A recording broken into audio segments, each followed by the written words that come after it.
Should have been a doctor, should have been a father. Yeah, am I the only one to see there's something more? Should have been a writer. The night I arrived, I came in here, and Rory was doing a little gig. I don't know, I'd been in bands before and stuff, and then I didn't really want to do it anymore, and I'd been travelling for a bit, and then I met Rory and I thought, this might be a good idea. Woody was rolling this old piano in, and we got talking and stuff, and he was like, yeah man, if you want to come down and play it. And I was like, yeah, I can do it, I'll definitely play it. So I sort of got the courage up and came down one night and played it. Played like 3 songs. My cousin owns the bar, so I was just hanging with him and surfing and living in my van as well.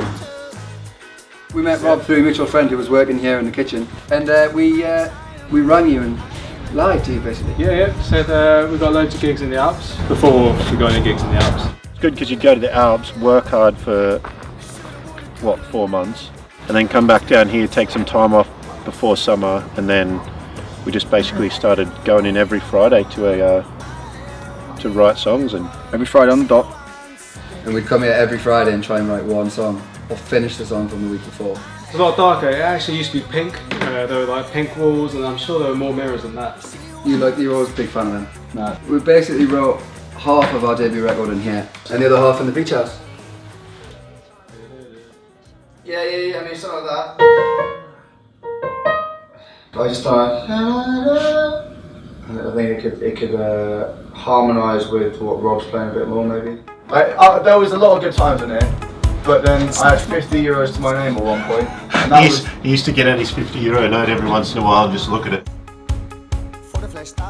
It was also cheap, and the reason it was cheap was because the house was falling to pieces, which we didn't realise until we got in. But we had some good times in there. We wrote some good tunes. And we wrote some good tunes. It is good here though, because it's like you got the beach, you got nice little waves break in, but like if you get a bit bored or the weather's not so good, you can always just cruise down. You have all the way around here, you can trace it all the way around. That's San Sebastian, just around the corner. Pop down there for some tapas and some beers, maybe a gin and tonic. It's beautiful. So kind of after the EP did really well and went like to 6 in iTunes, people kind of started calling and trying to get us to go do shows in London. And radar. Because we just popped up on their screens.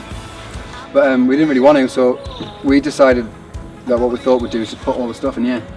And went and just played a little tour of all the surf towns around the UK because we had friends there and stuff. I win, you lose. So like after we did the little tour in Pizza Red Van, we did a few festivals and then a few more shows, and just more people started coming, and then we recorded another EP and we went to Mono Valley in Wales and recorded a song called Remember, and then the radio started playing it.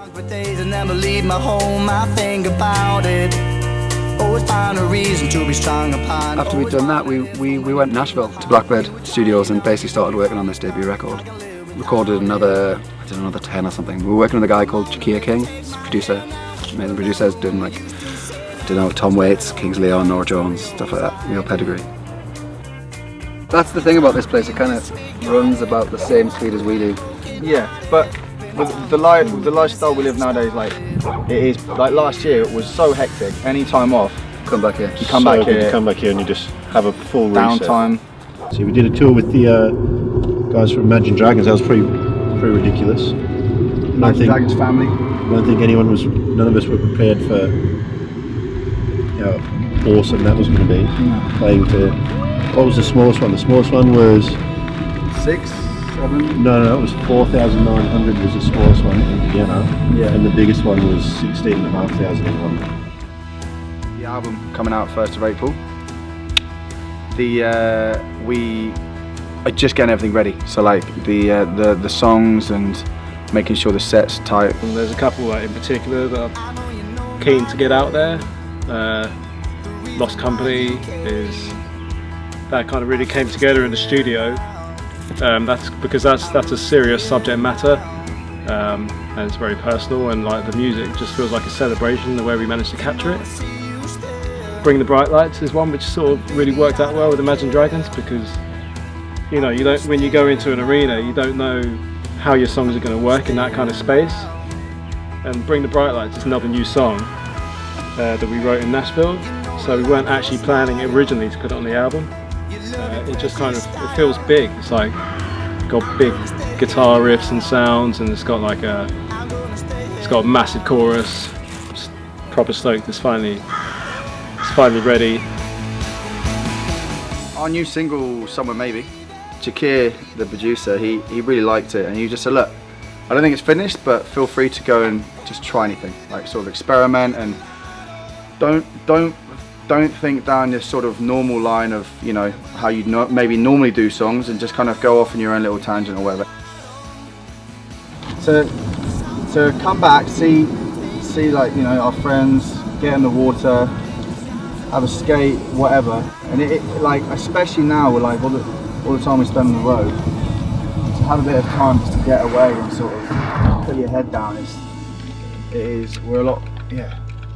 It's where it all started, man. We're not stupid. We're not going to be like, oh yeah, we've made it, let's go. I'm moving to Miami. Yeah.